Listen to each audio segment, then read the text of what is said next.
The memories. The memories.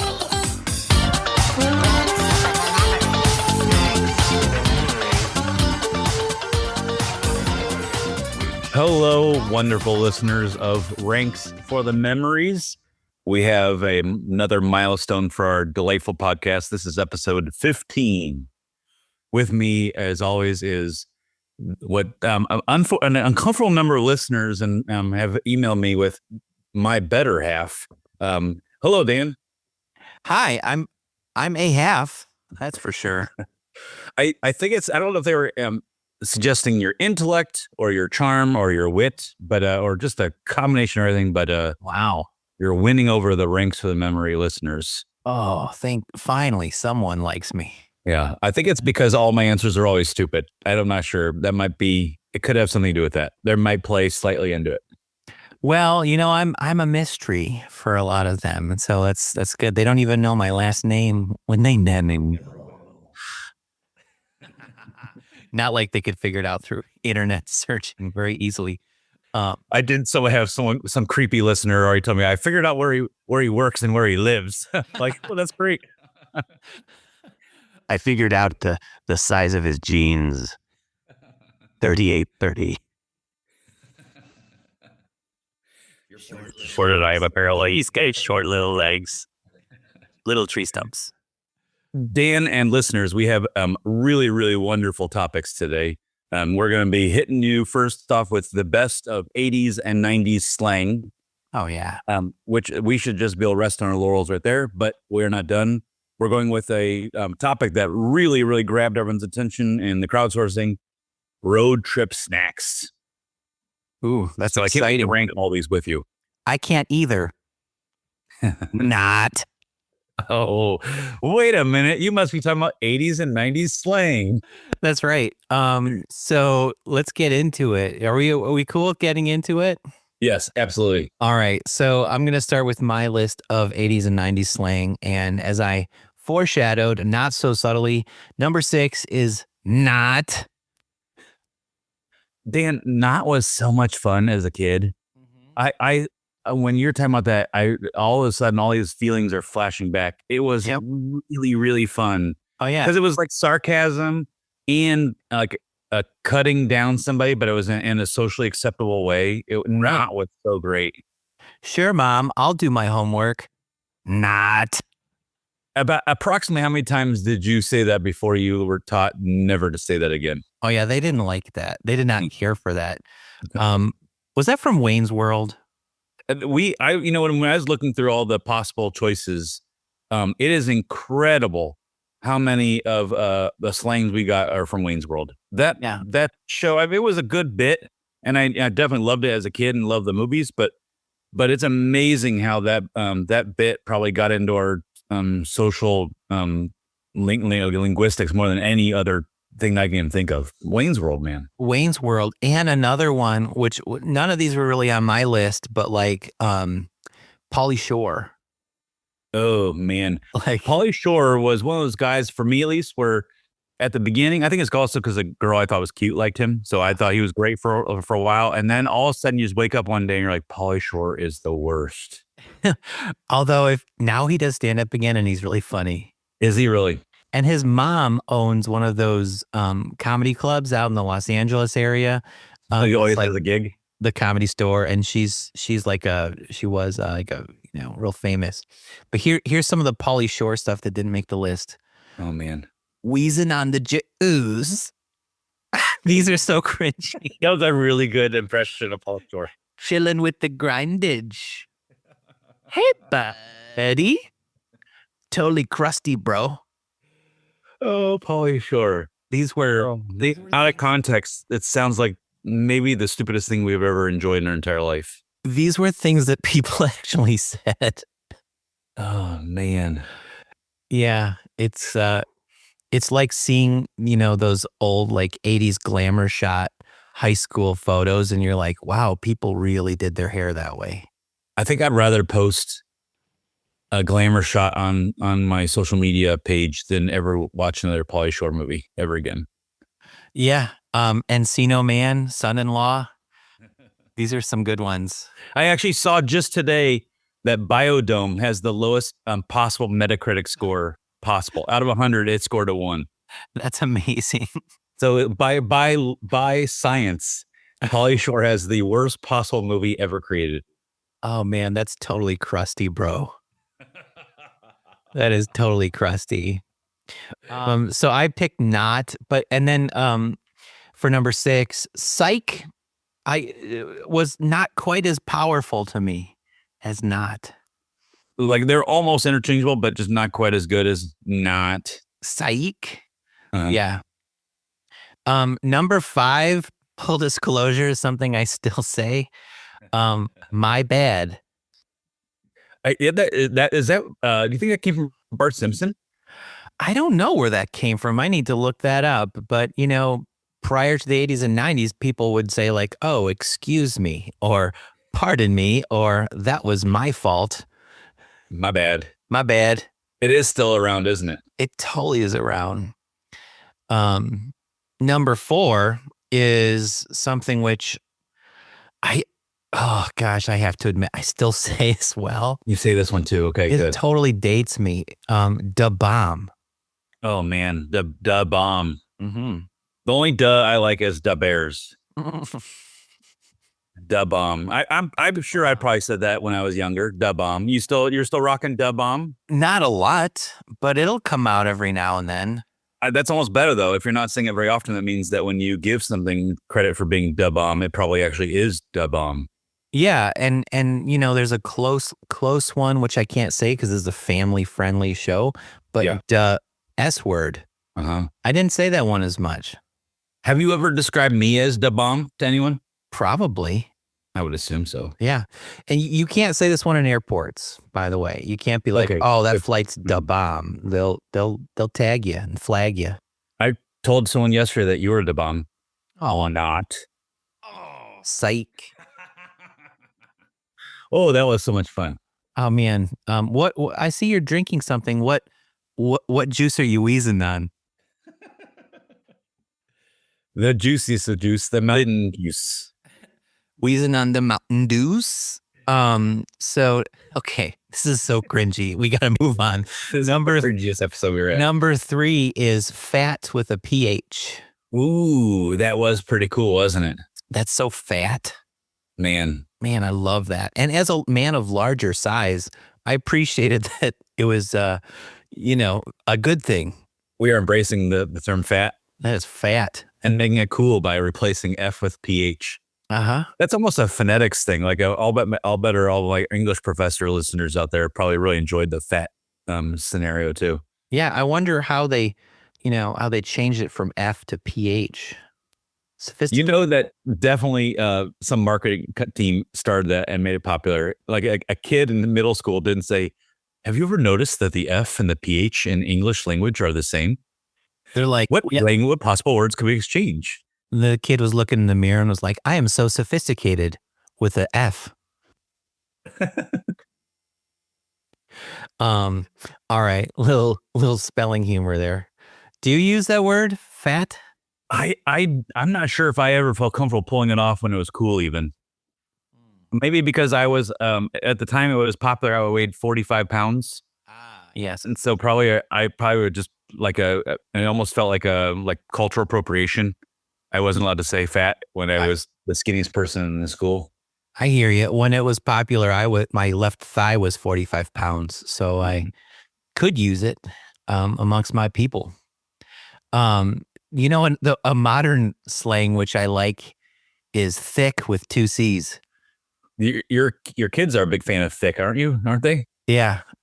Sometimes it's hard to find a good context to use that at work that's appropriate. Is it most referred to people? Yes.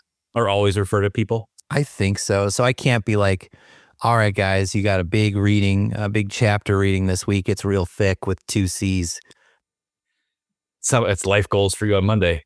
Life goals. Yeah. All right. Read your syllabus. It's thick. Number 2. You've had to have said number 2 before. Booyah. Booyah. Now I'm almost positive I know that, at least who made it popular. Do you remember Stuart Scott from SportsCenter? Oh, I don't know. I think the best sportscaster they ever had, I think his name was Stuart Scott, and he that was his catchphrase on SportsCenter, "Booyah!" And I'm pretty sure that's who really like solidified it for us. I will still say that if I'm excited about something. That's another one I think I've let out in the pasture. I think for me, Mm-hmm. but I'm not as cool as you are, so or as fat. So I think With an F. no PH, my brand. Thank you. Thank you. So booyah, I think hasn't crossed my lips, but now that I'm saying it out loud right now, I'm really enjoying it though. It makes me happy. Now, have you ever added the extra words kasha? I can say with certainty that I have never done that. You've never said booyah kasha? No, definitely. I'm not sure when heard Me that. neither. That might be a regional thing. Except for just now. I don't think I've ever said that. Okay, okay, good. If you're listening at home or in the car somewhere, let out a booyah right now and see if it doesn't make you smile. I think we're adding joy to the universe right now, Dan. Thank you. And it's great for sports. Like good kick, booyah. Booyah. Yeah, I mean, it just rolls off the lips. I was going to say tongue, but you don't use a lot of tongue. Okay. Dan, this is a good list, but how are you going to top it with number one? I don't know if I can. I feel like booyah should have been number one. It would have been a better climax. Here's the denouement. Just to use a pretentious word to describe something that's after the climax. I prefer mouthfeel. Dude is number one. Dude. And it's such a versatile word. Oh, man. Hey, dude. That word might never leave. I think that when that came, I think it just anchored itself in. I'm not sure if we'll ever stop using dude. And you can use it to say something's great, like dude, or you can say it to mean something kind of stinks, like dude. Right? Like it's just a word, a filler, which insert your own tone, and it tells you exactly what it is. Did you ever see Dude, Where's My Car? I have not gotten through more than 5 minutes of that. I've never seen it either, but I believe there's a scene that's kind of famous where they do something like that, right? Where they kind of show the versatility of the word dude. Interesting. I'll have to check that out. Well, I think when I found out there was aliens in the movie, I'm like, nah. Either that or when I found out that Ashton Kutcher was in it. That might be the other time where I'm like, nah. Yeah. Now I do need to, I went through my list. I need to quickly go through my list of ones I don't like. Ooh. Before I let you, okay. Hopefully we don't have any crossovers. That'd be embarrassing. It's possible. I don't like the word like. As in like when we say like as an Now I don't mind it when it means similar. Mm. But it became such a filler word in the 80s and 90s. It integrated into my everyday speech. I even catch myself now inserting it, and as a filler, like just that. I just said it, and it was like, it meant nothing. Yeah. I can't get rid of it. I still put it in there instead of sometimes too, I think. And it's kind of crazy that became like. I know. So I don't like it. I don't like. Ooh. The other one is boo. As in, you're scaring someone, or refer to someone that you're attracted to, like my girlfriend, or bae. Bae. That's even worse for me. We're too old for boo or bae. Oh man, we're too nerdy for boo and bae too. I challenge you this week to introduce your wife as your boo. Oh, challenge unaccepted. Oh man, I feel so uncomfortable saying those. I even felt comfortable. One of my buddies refers to his wife as his bride, and I tried that on for size this week, and it felt very awkward. So if I can't do bride, I can't do boo. That's for sure. This is my bride. I tried it. It sounded romantic in my head, and then it came off. I'm like, ugh. Another one I don't like is all that and a bag of chips. Oh man, I remember that was popular, but I'm not sure if that ever caught on me. That's a pretty wordy catchphrase. It's a pretty wordy one. I feel like anytime I ever heard it being said, it was said with a little bit of sarcasm. But I think at some point people were saying it without sarcasm, as in it was really cool. Even though at its core, I agree with it. Yeah, there are a few things better than a bag of chips. Absolutely. So it's kind of like gravy, but better than gravy. I love gravy. Gravy is good. I also don't like gag me with a spoon. Did anyone actually say that? That's a good question. I feel like that might have been even earlier than 80s and 90s. But that was maybe, I feel like, even at its core, I think it's sarcastic. Like, I don't know. I feel like I hear people at a sock hop saying it or something. Well, I feel like a lot of the 80s slang was Valley Girl speak. Yeah. And, Yeah, you're right. That is kind of a Valley Girl phrase, isn't it? uh-huh. Another one which I don't like, but I'll say sarcastically is no doy, Oh my goodness. No doy. That's a good one. which is different than saying no duh. Which might come up in my list on a rather high number, a rather great score, but they are fairly different. I feel like when people got bored with no duh, they went with no doy. No doy. And I feel like I feel like maybe people transitioned to no doy to also. I feel like I kind of remember people saying doy, and they were kind of also making fun of mentally challenged people too. Oh, yeah. I kind of remember there was like a weird thing where we slapped our chest and we said doy. Oh, yeah, doy. Yeah, I do feel remember like, that. I feel like when we did that, we were making fun of people with mental challenges. Well, like, now IQ challenges or whatever we're supposed to say now. now I like it even less.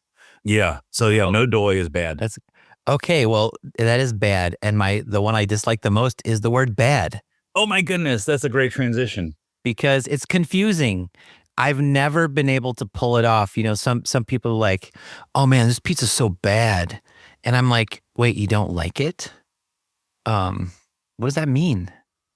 This is I think confusing. we're intellectuals. We've never been able to be stupid enough to realize that bad is good. I like precision in my language. I agree. Bad was a really, really weird. It almost seemed like one of those generational things where we choose things that intentionally make our parents angry at us. That had to have been the origin behind it, because there's no way that someone's stupid enough to choose something and make it mean the exact opposite of its word. Yeah. When I moved to California briefly in the early 2000s, there was a similar word which teens would use, and that was sick. And that confused me. Well, yeah, like I guess that referred to skateboarders and surfers. Yeah. So sick. That's sick. And I'm like, oh, is everything okay? Like, I think I would rather hear sick 1,000 times a day than one more bad. bad has made a comeback. Really? Yeah. So apparently, someone who's really attractive, my son will refer to as a total baddie. Oh my goodness gracious. Mm-hmm. From your stories, I should be thanking God every day that I'll have a teenage boy. Good for you, Dan. Good for you. Yeah. It sounds exhausting. And fun. Because you learn about baddies and thick. Can you be a thick baddie? Oh, not. Is there any other kind? Yeah, you certainly can. It does give me street cred with the college students because the high school students are like 10% ahead of the college students on slang. And so it reaches the college students around the same time that I hear it from my son. So you just walk around in class and call on the girls in the front row a baddie, and then you're just really cool. I do not. Okay. Yes, but I will refer to my syllabus as a baddie. A thick baddie. A thick baddie. Oh man, policy in this, so thick. Oh man, poor Yep. kids. At your undetermined college, they're probably just really enjoying themselves. I hope so. Dan, a fantastic ranking of slang and a fantastic list of terrible ones too. Mm-hmm. I am hoping that none of mine were on the dislike list. In my mind, the sixth best slang word of all time is rad or radical. Yeah, Describing something as cool is also rad. that is cool. Yeah. Which probably should have both said cool, but maybe that's such a part of our language and forever will be that maybe I don't even think of it as slang. It just Yeah. became But rad. I still will pepper mostly texts. I think I'll answer back to texts sometimes with rad. I like that. Which is weird because radical, and it's again our thing, nerds. The word radical has nothing to do with anything being cool, necessarily, as much as it's like changing. But I guess something that's changing something could also be cool. But rad, I thought was a great word. I'm guessing it's cool because it was the opposite of a square. Yeah, very true. Right? Square is someone who does everything, the sort of status quo. Something that's rad. That makes sense. Here's one I thought I thought it was funny then, and now I'll still think of it sometimes and say it sometimes. Probably mostly to myself because it's a very funny slang. But do you remember when we were back in the day, we'd say something that was grody or grody to the max? I've never. That didn't make its way to you. I've never said grody to the max. But have you said grody? Probably once or twice. If something is extreme, if something is pretty gross, it's grody. And if something is extremely gross, it's grody to the max. I mean, it does sound the mouthfeel of that word really does sound gross. Yeah, you're all over the place. Grody to the max. I'm gonna ask our listeners. It could be like a grassroots movement. Yeah. If enough Ranks the Memories listeners start saying grody to the max, it could be back like by episode 30. You'll be like, man, my kid said grody to the max today. And all my kids at school have grody to the max t-shirts. Grody. But then when I think of grody to the max, I think of The Max, which is the greatest fictional burger place of all time. You remember who ate burgers at the Max, Dan? Is this Saved by the Bell? Ooh, 10 points for Dan. Ooh. The greatest show of all time. Yeah, they ate at the Max. Now, if I was an alien just watching down on Earth, I would assume Grody was a boy's name. It probably is. There's Brody and Grady. So I'm sure by now somebody's named Grody. Probably. It's got to be a definite. You probably have one. Are you able to look up all the students' names in your entire college? No. Well, probably. I haven't tried. There's like 20,000. You need to search Grody and see if there is one. Yeah. And then give him extra credit. Because he needs it. Dan, the fourth best slang word of all time in the 80s and 90s was talk to the hand. Because the face ain't listening. Now, again, like you were talking about the Valley Girl, I feel I think every time I've ever seen someone do it, it was like a Valley Girl at my school. I don't think I've ever seen a dude do it with probably good reason. But that doesn't mean, just because I wasn't allowed to say it, doesn't mean I thought it was great. It was great. And really shut you down physically and orally. So it was nice. Yeah, it did. I mean, you couldn't just say it. It had to come with pantomime too, which is who doesn't like pantomime? Right. Yeah, you're getting the whole body involved. Yes. Yeah, because it wasn't just the hand. Even usually there's a little bit of a swirl and a hip and turning your head, turning your head away.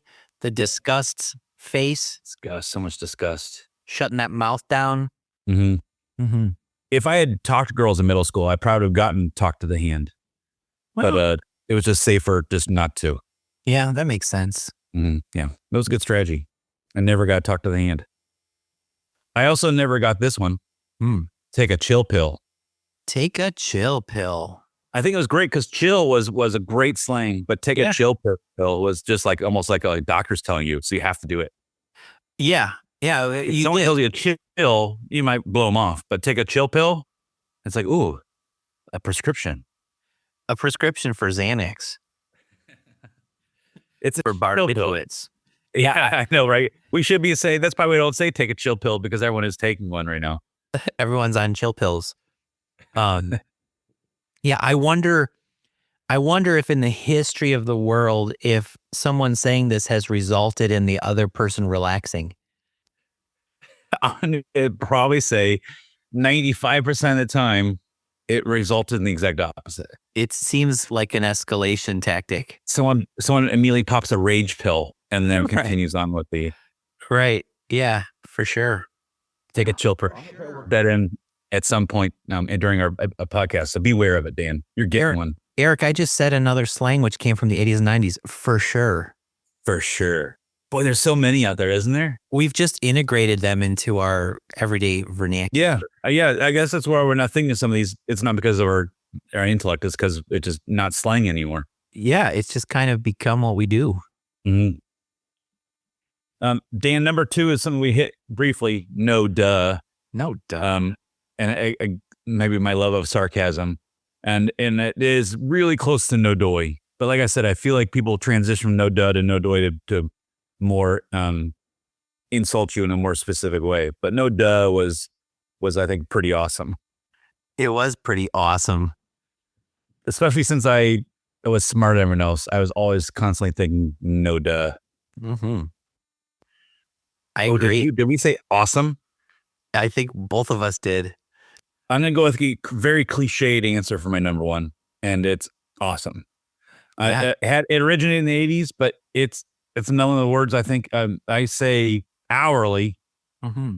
and I, without even thinking, probably everything is just awesome, especially when you're dealing with kids. I'm like just always awesome. That's awesome. You're awesome. Awesome, awesome, awesome. Right. And I'm not sure if that's ever going to go away. Not after the Lego movie. Very true. Yeah. No, do you remember the Bill and Ted movies? Oh, yeah. That was an excellent adventure, right? Did they have an awesome adventure? That's what I was wondering. Maybe the third one was, though I didn't ever see the third one. But the first one was an excellent adventure, and the second one was a bogus journey. I remember that. So bogus was pretty cool. But they also, not quite as much as Wayne's World, but Bill and Ted's did quite a lot for our vocabulary as well. Yeah, and now here's a question for you. Do you ever use like additions to awesome, like awesome sauce or awesome possum? Or do you just stick with the awesome? I think you got to go with. I'm too scared to go with the variations. That's where you start putting yourself out there, and people start to watch you and judge you a little more. I can't do awesome sauce. What's the other one? Awesome possum. Awesome possum? Having interacted with several possums in my life, I can say with certainty that nothing about a possum is awesome. How do you feel about the awesome blossom? Well, let's go over the facts for a minute. It's fried. Yep. It's probably double fried. Wouldn't you? Is there a good chance that they fry it and then fry it a second time? I would.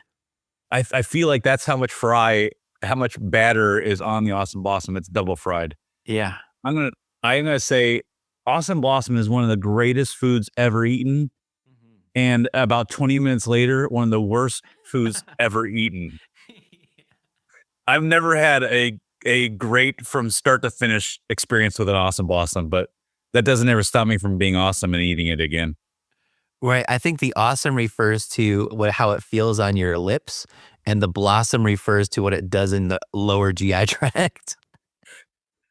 One of the greatest things I found out when I moved to Tampa was that Outback Steakhouse's headquarters is here in Tampa. So when you go to a Rays game, you could watch baseball and eat an awesome blossom. Oh, wow. Yeah. Is that about the most amazing thing ever? That's America right there. That is America. Even though that's technically maybe Australian food. I doubt it, but I mean, what's better than watching a sporting event covered in grease?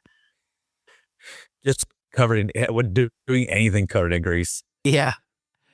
Oh, wow. Okay. Real quick. Do you remember? Did you ever play Super Mario World? That was I think the Super Nintendo one, I believe. Yeah, I think my sister had it, and I played it a couple of times. It was enjoyable. There was a really cool secret world that I discovered. And this is back in the day before you had like internet. You did have Nintendo Power, but I didn't have that subscription. So I discovered a secret world, and each of the levels was named after cool like slang. Oh, really? So I don't know if any of our listeners remember this, but there was a gnarly level. Wow. Tubular. Whoa. Way cool. Awesome. Groovy. Outrageous. Funky, and Mondo. I like Mondo. That's great. Mondo. But that was cool because when you played the video game, it had a whole slang secret level. It was neat. That is super cool. It is super awesome.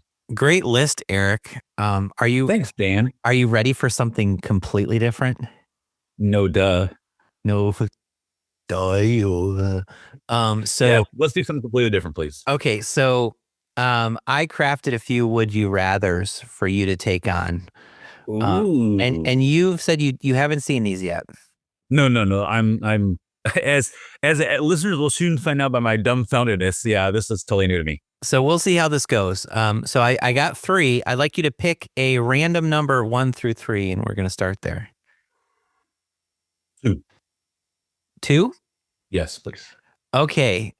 So here's a would you rather for you.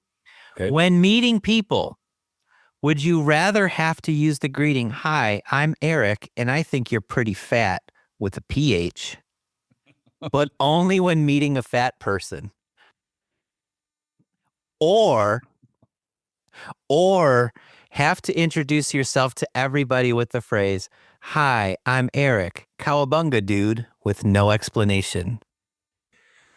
I can say with 1000% certainty, I think I'd rather go through the rest of my life introducing myself as, "Hi, I'm Erik, cowabunga dude," than one single time not only saying the word fat at all, but saying fat to a person that was struggling with their weight. Okay. I think also maybe the cowabunga dude might actually, you're trying to find two bad ones, but I'm not too afraid of social scenarios, and I think cowabunga dude might actually turn into be a good social filter. Where when you introduce yourself to people are turned off or confused by cowabunga dude. It's a good way to immediately dismiss somebody, and someone who finds it amusing or is interested in it is going to be a potential friend. Right. They're down to clown. In fact, yes. In fact, I might do this for the next couple weeks. Just start cowabungaing dude everybody. Just start filtering out who I like and who I don't like. And give them the little surfer sign with your hand. Oh, man, for sure. Yeah. Did you watch Teenage Mutant Ninja Turtles? It makes me think of TMNT. Were you a mutant turtle guy? I was a big April fan. Oh, yeah, of course, obviously. And she wore yellow. That's a good, it catches the eye. And Krang. Who was Krang, the guy, the weird brain inside the guy's stomach? Yes. Oh, man. Creepy. Whew. Now, were you the cartoon or the live action movie? Cartoon. Do you remember the live action movies? Oh, yeah. With Vanilla Ice's cameo in one of them. Yeah. Right. Wasn't a cameo. It was a starring role. Oh. Are you ready? Can I give you another one? Yes, please. Okay. Yes. 1 or 3? That first one was way too easy. 3, please. Okay. Would you rather have to preface every confrontation or criticism with, "Don't have a cow, man, but," or follow every compliment you give with a dramatic pause and say, "Not"?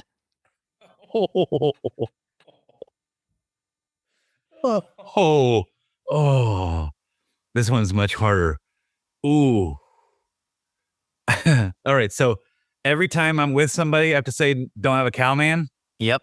Every time you criticize or confront someone, you have to start it with, "Don't have a cow, man, but." I mean, that's almost terrible. You know, nowadays people like, there's so many horrible ways people can, let's be honest, or something like that, where I'm not trying to hurt your feelings, but Right. "Don't have a cow, man" is maybe a little bit softer than those. Those are brutal. Those are brutal. And the other one was, you have to say "not" after every single compliment. Yep. I think I'm going with "Don't have a cow, man," because it's in my nature to be complimentary and it would just rip my soul out to say something nice to somebody and then say "not." Oh, and you work with so many kids. Oh, Like I could ruin the whole generation. good job on finishing that book. Not. Oh, Yeah, I gotta go with anything other than that. I think that's probably too dangerous. okay. Because you nailed these, I'm going to give you the bonus one. Oh, I love a bonus. Thank you. Would you rather have to yell booyah every time you enter a room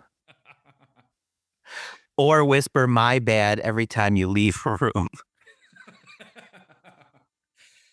Most times I leave a room, I am saying my bad.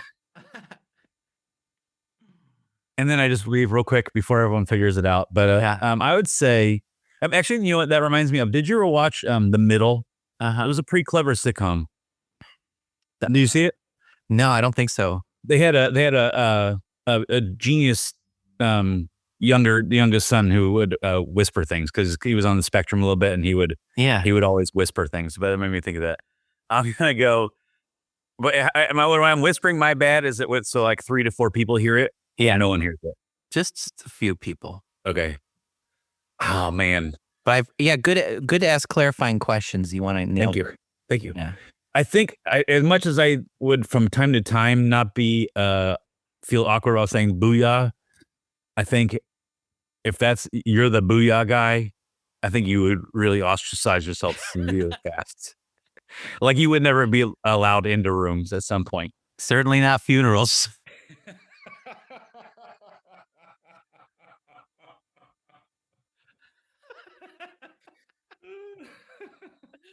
Can you imagine? Oh, there's so many horrible situations where you can't be yourself. Ranks of Memories, episode 16, the 6 worst places to walk into a room and say booyah. I'm gonna go with the whisper. I think it also adds a little shock and awe. Yeah. Like people are gonna have to look around and wonder, what did I do? Okay, that's the right answer. We had 3 for 3 on that one. And so now you get the super bonus one. Super bonus. Would you rather only be able to describe things you love as bad, or have to do the moonwalk out of every room you leave? Yeah. 2 Michael Jackson themed ones. That's good. I know. It kind of got him in here. Now, when he was singing bad, was he saying that he was good? Was he singing ironically or unironically? I think I don't think I'm familiar with the words. You know, I'm bad. You know it. I think it's more tough. Okay. Yes. Yeah. Him and his dancing team looked very tough, didn't they? In the parking garage. They did look tough. Yeah. Yeah. With all their choreography. Yep. So you can only use the word bad to describe things you like from now on, or you have to moonwalk anytime you exit. I know you love clarifying questions. So do I have to successfully moonwalk or just do my best attempt? I mean, your attempt. Moonwalking is. I was going to say I might be unqualified to ever do the second one. I think. I mean, eventually you're going to get good at it, though. So, do you think I can moonwalk and whisper my bad as I'm leaving the room? Because that's what I'm worried about. Is like it's almost like walking and chewing gum. Right. And now I have 2 things I need to do every time I leave a room. Yeah, you've got layers going on in your life now because not only do you have to say my bad, but now my bad means something different because you're only using it to describe things you love. That is so, man. So I'm working too hard either way. Yeah, you've got a lot of things going on in your life right now. You've really, really stressed me out. And you're saying cowabunga every time you enter a room. I don't think I could possibly whisper my bad and moonwalk at the same time. Yeah. I would fall or choke or something. So yeah. I'm going to go with, just by default, I'm going to go with bad. So yeah, your life is really complicated right now. You're coming into rooms, you're saying cowabunga, dude. Yes. Yeah, this is amazing. Yeah. I complicated, but maybe fun. Yeah. I'm especially excited for cowabunga, dude. Bring it back. You nailed it. Thank you. Oh, and now let's pause for 10 seconds for applause. Thank you very much. All right. Thanks for the listeners for applauding me for nailing our first ever segment of Would You Rather. Whew, I need a deep breath, I think. Yeah. My heart is racing. Yeah, those are hard ones, I think. I think I gave you some tricky ones. You did great. Thank you very much. Guys, I'm sure you loved every bit of that. And if you love that, then stay for more because we have the best road trip snacks. Oh man, this was fun to think about. Yeah. Now, Dan, is there like a road trip snacks are interesting, and I think Crowdsource agrees. We had a lot of crowdsourcing, maybe the most ever. Yeah. Road trip snacks are different from your favorite foods. Oh yeah. Even your favorite snack you have at home isn't necessarily going to be what you grab for your road trip. What's the strategy behind a road trip snack? Well, there's logistics involved, right? So, you've got to have something that you can eat with your fingers. You can't use fork and knife. You got to have something that you can put in your mouth without tilting your head back too much. Kind of rules out fistfuls of popcorn. Mm-hmm. So you don't want to be greasy. You don't want to spill all over the car. So there's some foods you probably don't want to eat. Ribs. Have you ever driven with chopsticks before? Nope. Okay. No. Ramen's out. Soup, not a good idea. I've never tried soup. That's maybe not the best idea. Have you ever eaten crab legs in the car? By the time of year, you got crab legs in one hand and that little hammer and cracker thing on the other. I guess you're driving with your knees on that scenario. You don't want to eat a whole rotisserie chicken. Cheetos are rough because of the powder. Yeah, that's a good example of great snack, bad road trip snack. Powdered sugar donuts. Yeah. Oh, man, delicious. I'll do that on the way home from just the donut place, but then you're regret because you come out looking like Frosty the Snowman. Right. Like the evidence is there. You've been eating donuts. Yeah. We know what happened. A bag of flour, similar idea. Don't eat that. Oh, yeah. Good call. I was about ready to eat a bag of flour for my next road trip. This is why people should be listening to Ranks and Memories. I feel like we're really a good public source for information. Don't eat a whole coconut unprepared. Mm-hmm. A lot of you think the milk is good for you, but it's maybe not the best in the car. Mm-hmm. Have you ever eaten cotton candy in the car? I think if I did, I would be almost like you're handcuffed to the steering wheel. At some point, you would try to remove your hand from the steering wheel and you wouldn't be able to do it. I mean, it's a great food, but I've never not been sticky after eating cotton candy. Dan, great list. Bad road trip snacks. Bad. Now, do you want me to go first on my top 6? Yes, I'm gonna. Yes, please. Let's hear your top 6, please. Okay, so number 6, I had never thought about this before.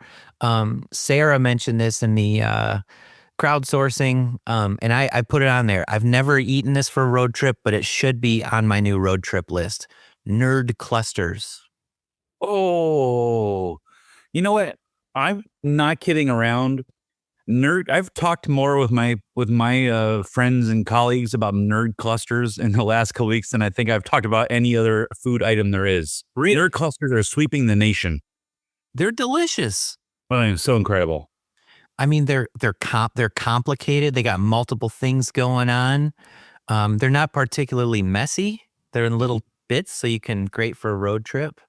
Think about because I loved Nerds. That was my movie candy when I was a kid. Oh yeah. Think about the packaging that Nerds was in. You remember that tall, skinny packaging where you could open up 2 holes and you get 2 different flavors? So good. Great for movies, but you would never be able to do that on a road trip. No. But Nerd clusters are the perfect road trip snack. And when you're eating Nerds, you're often like, oh, if only there was something chewy to go along with this. Mm-hmm. Yep. Problem solved. Problem solved. Nerd clusters. Great choice. We're off to a good start. Number 5, beef jerky. Ooh. You and I have eaten beef jerky within the last 7 days. That's true. Together. Do you have a favorite flavor for beef jerky? Teriyaki. Teriyaki. Yeah. There's a lot of flavors. I'm not a big beef jerky fan, but I think there's a lot of flavors explored with beef jerky, is there not? Or is it just teriyaki, you just don't mess with the best? I mean, you can eat whatever you want. Pepper's good. They're all good. The reason I put beef jerky on here is because with your road trip snacks, they tend to be pretty sugary. And so you need a balanced diet in the car. In addition to, 50 grams of sugar, you probably also need a little bit of protein and salt just to get the heart stopping. So yeah, beef jerky. Plus, it takes a while to eat. And so a good road trip snack should take a little while. I'm glad that people can turn to Ranks the Memories for all their nutritional suggestions and advice. That's good. Yeah, if you eat everything on my list, you are going to be struggling with chronic illness. But beef jerky though, we've really put in that really healthy alternative in there. Yep. Now, I will say any of these on the list could compete for number one. Number 4, certainly peanut M&Ms. Oh man, peanut M&Ms are great. Or would you ever be open to substituting with other M&Ms, or is it only peanut? I'm open. I'm open-minded. There's like there's the my mind's totally blank now. There's like the peanut butter one. Those are delicious. Peanut butter one are delicious. There's a brownie one, I think. Yep. I don't think I would want to go original, as we've covered before. I wouldn't eat it any time of the day, but peanut M&Ms though, maybe there's almond, I think, but peanut M&Ms, solid choice. Great job, Ben. Yeah, almonds are great. So I'm just, peanut M&Ms, asterisk, anything else interesting M&M based. Yeah. Number 3, now I don't know if there's a lot of people that would agree with me, but sesame sticks. Do you know what I'm talking about? I believe sesame sticks is like when you get the bar mix. That's the thing that you take out and throw away. If by throw away you mean ingest. Oh man, I love that stuff. Like Can in the you buy bulk sesame food sticks aisle. by itself. The bulk food aisle of any grocery store like Publix or Jewel or things like that. Oh man, They're we've really the car has gone off the road on this one. Yeah, this is not your style. Yeah, it's not. What about like if I'm at the gas station? Can I get sesame sticks there? Often. And they're often in trail mixes and things like that. Yeah, that's the stuff you Mhm. throw out. You roll down the window and hope there's no car behind you. Yeah. I don't know why I like it so much. I don't know. Could be I can't explain it. But I don't want you to throw up, so I'm going to move on. Please. Number 2, gummy worms. Yes. But I will say bears are also acceptable. Thanks, Beth, in our crowdsource for that. You know what? Gummies you'll see will be on my list.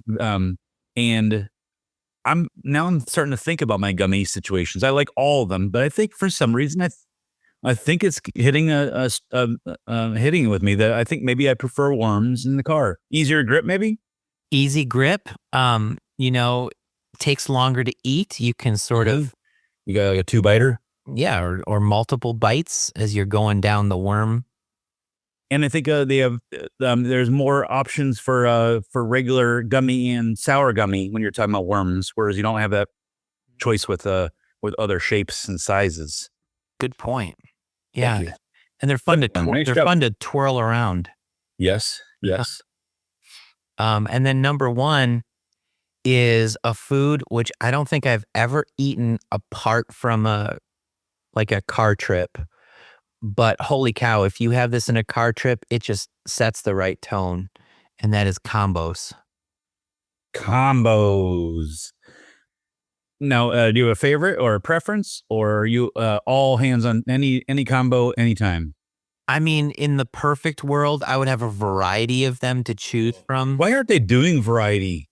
Oh, Just almost like a trail mix or a Chex Mix thing, where you would have like 3 or 4 different kinds of combos in one bag. because I don't know anyone who eats multiple ones at a time. So you should be good to go in a Man, variety. We really have something here, don't we?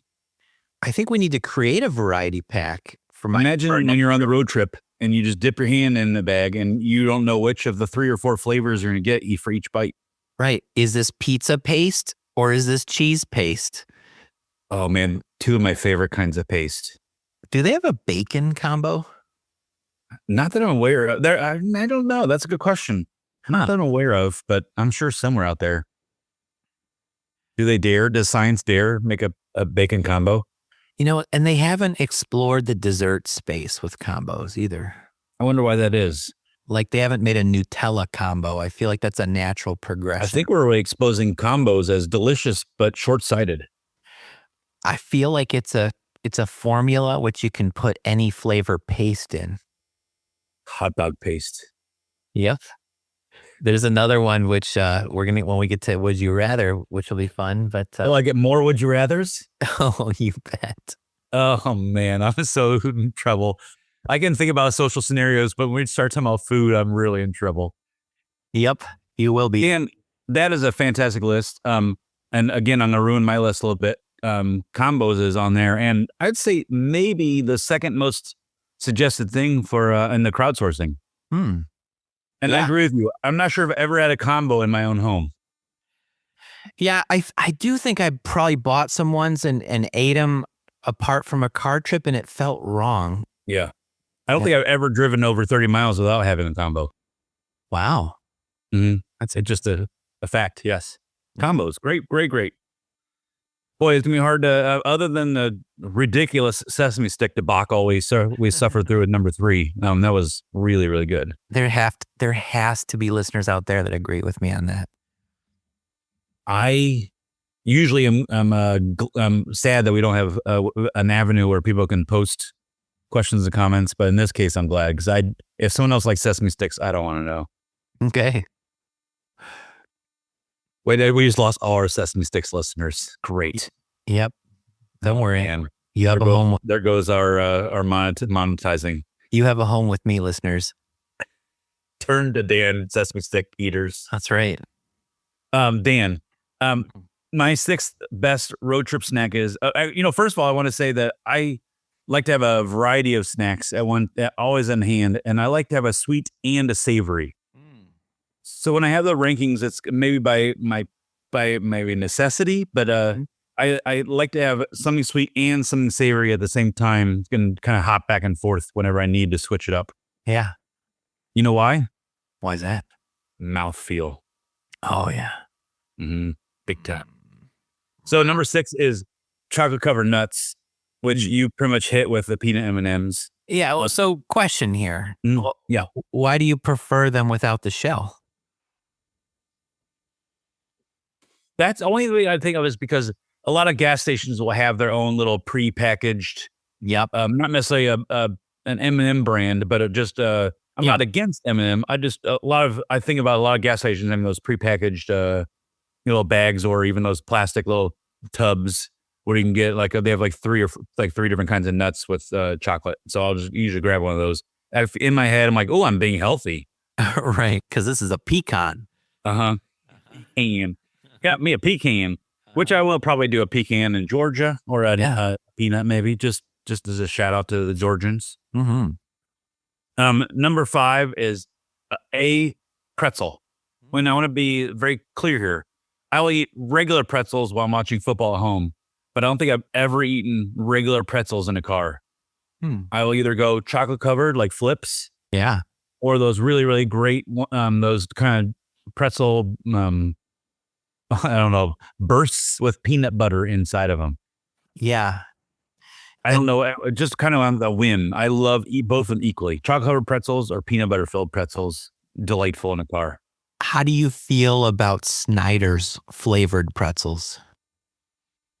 I'm not a giant fan of Snyder's flavored pretzels. I think they're maybe too hard to eat in any scenario. They are crunchy, and I agree they're too messy for a car. I think they're a little bit more. I'm not manly enough to eat a Snyder's pretzel. I don't think. Okay. I would. My delicate mouth needs a soft mouthfeel. I appreciate how delicate your mouth is. Thank you. I get that a lot. Yeah. That's one of the first things people notice about me. Number 4, bugles. Now, bugles is another one of those things I don't think I've ever had at home. But a lot of my road trips will have a bugle in the car. And I've tried to stray from original. There's nacho cheese. There's chili cheese. There's ranch. They even have a dessert bugle, which I've never had. But the nacho cheese, the chili cheese, the ranch, they're all very, very average. Okay. Even maybe like 1 point below average. And maybe it's not their fault, but you're comparing them to original bugles, which is the world's greatest. So it's hard for me to have a road trip without original bugles. Do you put them on your fingers? At stoplights. Okay. I'm a safe driver. They are delicious. They're great snack. Yep. I agree. 3 gummies. We already hit that. Gummies in any form are delicious, but I'm gonna have to agree with you. And when I really search my soul, worms are the best for road trips. Yeah, Have you had the Albanese gummies out of Maryville, Indiana, near Chicago? I have not. When you're looking for the juiciest of all gummies, that's what you're going for. The Haribo or Haribo or whatever, not a bad flavor, but boy, you have to work through that. Albanese is just like welcoming you in, just like, hello, enjoy this gummy. The Haribo, they take a little work. They're the beef jerky of gummies. They certainly are. If you ever had it, would you like a teriyaki Haribo? They're like, would you like jaw pain from chewing these? The slightest bit of blueberry taste afterwards. You know, the Germans were probably like, we can't have candy just be pleasurable. Is that what it is? Is that why it's so bad? Is because Germany makes it? I don't know. It makes sense though, because my local German restaurant has a little German store with foods in it, and there's every Haribo I've ever seen, and some I haven't. Yeah, So they probably are German. they're totally German. But yeah, some of the gas The station commercial gummies is are- deceiving though, because the commercial is a bunch of children at the board meeting. Well, I mean, Germany's had marketing issues for a good century now. Classic German misdirection. Yeah. It's not made by children after all. Huh. And then one is going to be pretty much of a letdown because you beat me to the punch. I'm sorry, number 2 for me. Pizza combos, though. I'm only paste I will go with a nacho, but almost 99% of the time it's pizza combo because for me it has to be pretzel wrapped. I don't do the cracker. You're okay with the cracker combo? Yeah, I like the cracker combo. I don't cracker a combo, but I will do any of the pizza ones. So the pizza one is so flavorful Mhm. that It's the best paste. when I'm looking at a car trip, sometimes the nacho one I can handle for more quantity. Mm-hmm. The pizza one, it's almost too much if you have more than 5 or 6. If you get through a whole bag of pizza combos, you've done something wrong. You've got just a bomb sitting in your tummy. Oh man, and just guilt too. So much Yeah. guilt. So much guilt. Number 1 is something that we haven't touched on at all. We've done lots of food related things, Yeah. but none of us are drinking anything on the car trip. Is it because you just are using your flask on a long road trip? Is that why you didn't cover it? I didn't want to use up my list for drinks. All right. Well, Yeah. again, with road trips, I can say with certainty, I have never had a Monster Energy drink unless it's been in a car on a road trip. But for me, I cannot drive. My mind has been conditioned where it's like I'm driving a long distance. I'm like, well, I won't be able to make it unless I have a Monster Energy drink. So every road trip for me has a Monster Energy drink. Full disclosure, I have never had a Monster Energy drink. I only have them on road trips, and that was after a scary amount of trial and error, where I tried a 5-Hour Energy, I tried a couple other energy drinks, and I get it really messes with my heart. Like I have like little panic attack. Oh, yeah. Races. Yeah. It's honestly not being dramatic. I was very scared a few times with some of those caffeinated things, but Monster Energy drink, for some reason, me and Monster, we get along real well. What do they taste like? They've got a many different flavors, but I'm gonna say it tastes a little bit like running. What? Or maybe like I don't want to say like You're using metaphors. It's so artificial that there's I see. Yeah, It's like saying something tastes blue. Yes, it's Blue flavored. my favorite energy drink tastes like clear. It tastes like heart palpitations. That's why I like it, because my heart has the same amount of beats or maybe a few less when I drink Monster Energy drink. But definitely there's usually in a gas station there's 10 different colors, and I don't know, and there's zero sugar. Oh, really? Sugar in there, but it's even the name of them. It's kind of like Gatorades. It's like Mountain Blast. Okay. You know, it's not real. It's not. You're not drinking like strawberry. Oh, see, and I've steered clear because I thought there was sugar in them, but now I may have to venture in. There may be some sugar ones too, but most of the ones in the gas station ones I drink are all zero sugar, which means I'm basically like, I think I'm just eating a vegetable probably when I'm drinking a Mountain. Zero sugar. Isn't that what it is? If you're doing something that's zero sugar, isn't that like a vegetable? I think so.